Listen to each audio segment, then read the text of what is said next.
ayon sa Pag-asa, naitala ang 20 degrees Celsius na pinakamababang temperatura sa Metro Manila. Itong October, since 2018 October.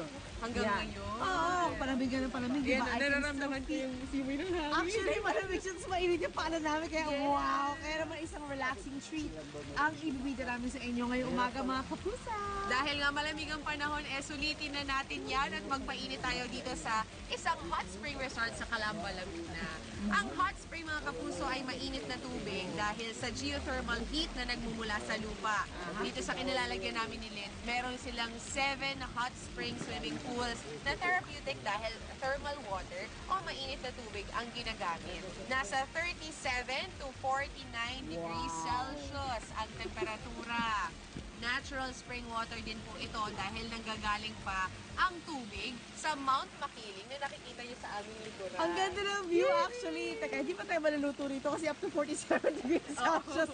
Baka paglabas na tiyog na ako. Anyway, mga puso, marami po nga benefits ang pagbababad sa hot spring. Una ha, makakontrol ang blood pressure. Mai-improve ang blood circulation at metabolism. Talaga ba? Yes! Magbabad tayo dito. Nakakagamot sa ilang sakit sa katawan tulad ng rheuma, nerve pain, at insomnia. At nakakatanggal din to ng stress. Kung gusto mag-distress, magbabad ka na lang dito. Magbabad ka na lang dito actually. So 5 to 10 minutes lamang ang duration ng pagbababad sa hot spring. Dahil pwede rin po itong magdulot ng complication pag masyadong matagal ang pagbababad nyo. Anyway, mga kapuso, 2 in 1 ang binida natin, mag-exercise tayo habang nagbababad sa mainit na tubig. So, kahit nagtatapos sa mainit tubig, makakapag-burn pa rin tayo ng calories, Mari. Wow! Ito yung sinasabi mo kanina, aquasurcise. Aquasurcise. Yan. I like making things difficult for all of us. Kasi ito ang si Coach. Coach Rebecca Acosta. Good morning, Good morning po. Coach. O, diba? Ito, kung gusto Good morning mga kapuso. ganito ang Inspiration. katawan, okay? So may abs. Ang ganda-ganda ng katawan. Sige na nga, papaturo na ako Maraming sa'yo, salamat. Coach. Coach, ano kailangan natin gawin nga pala? But first of all, bakit tawag na aqua exercise to? Well, kasi gagawa tayo ng exercise dito sa tubig. Sa aqua. Okay, sa aqua. Agua. Tubig. Okay. Yan. So, ang gagawin nating workout ngayon, tuturuan natin yung mga kapuso natin dyan sa bahay. Meron tayong gagawin na 5 exercises. Okay. Ang tawag ko din dito, HIIT Aqua Exercise din. HIITVA. High intensity interval training. So may mga exercises tayong gagawin na high intensity and low intensity at the same time. So let's start muna tayo with our workout. First workout natin is jog in place. So ang gagawin lang natin, para lang tayo nagja-jog Okay. sa pwesto natin. So, lift nyo lang yung knees nyo alternately. Okay? Pwede nyo ilagay yung kamay nyo on your wrist. Yan. Kung gusto nyo i-challenge sa sarili nyo, pwede nyo lagyan ng hand presses. Yan. Okay. So kung gusto nyo mas mabilis din, pwede rin.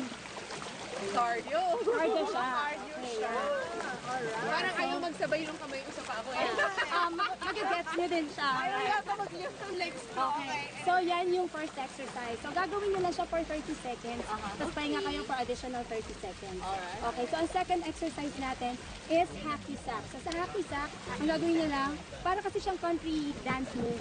Okay. So, yung right hand mo, touch mo lang yung left foot mo. Eh, And then, tataas mo rin, coach, gano'n. yes. So, kasi, core workout siya. So, may crunch siya sa chan mo. Yan. So, kung lalagyan nyo pa ng crunch, yan. So, kung mas big movements tayo, para may kasamang arm workout. Okay, lalayo ako, baka mahagos Yes. mo ako eh. So, ito, okay lang to na mabagal kasi core workout naman to. Okay, so ito yung low intensity. Yan. Coach, warningan lang kita ah. Lumayo ko konti kay Lynn. Ay, bakit? Anong meron? Okay. Nakakasakit yan eh. Accident zone. Okay, so ngayon hindi ka ma-accident. Gagawin natin siya safe. Third exercise natin is yung jack feet. So parang ano lang tayo, step in and then step out. So parang siyang jumping jacks pero wala mo ng hand movement. So step out and step in. Step in. Step Okay? up, Step in. Pwede nyo ilagay yung kamay nyo sa bewang. Ngayon, kung gusto nyo ng bigger movements or more challenge, lalagyan nyo na siya ng kamay. Yan. Yun, parang jumping jacks. Jumping jacks. Yun. So, yan ang jumping jacks. Now, next na workout naman natin is yung hopscotch, yung fourth workout to. So, parang yung happy sack kanina, ang difference lang, hahawakan mo yung paa mo sa likod naman. Okay. So, from here, alternate din. Kaso, gano'n. Yan, okay. So, ang target naman nito is side abs or yung obliques. So, mas i-bend nyo pa, mas okay. So dito, ito yung part na low intensity kailangan mabagal. Okay lang siya na mabagal. Ito yung low intensity. Okay. Right. And then So the yung last exercise naman natin is yung ski walk. So ang mag-ano ka lang, mag-switch ka lang ng step.